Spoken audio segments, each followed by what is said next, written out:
Adler with the Paranormal Report based in Southeast Iowa. Today I want to talk about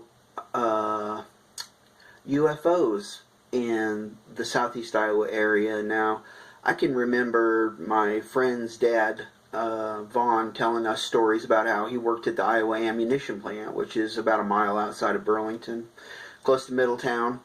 And he told me that there were actually, the whole thing is huge. They make ammunition and they store ammunition, and they have a lot of bunkers and a lot of tunnels and stuff out there. And he told me that it used to be like there was writing out there where people would say, oh, okay, this thing has been floating above us for like 5 days, and just a lot of weird stuff like that. And I'd say he was pretty reliable. He always, didn't seem like kind of person that joked around a lot, So I thought that was pretty interesting. A lot of different types of UFOs have actually been sighted above the Iowa ammunition plant, and just even in the last couple of years. So that's some of the UFOs. Now there has been some pretty crazy stuff that's been sighted above the skies in Iowa City, and I guess you could call this a UFO.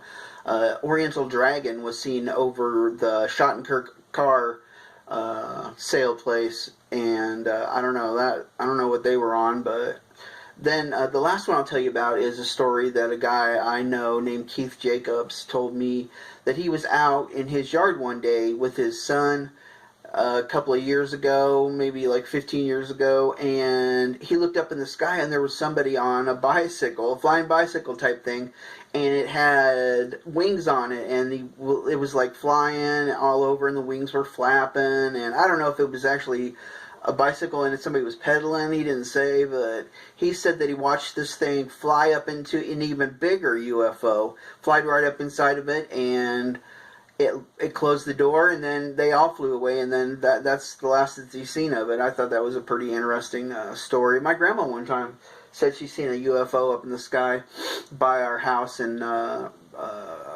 Belmont Court in Burlington. So those are just a couple examples of the different types of UFOs that have been seen around Southeast Iowa. It was never known as like a hot spot, but there are a lot of interesting stories from around here. So thank you very much. Please check out the Paranormal Report, and the Paranormal Podcast will be out soon as I can work on some technical issues. Thank you!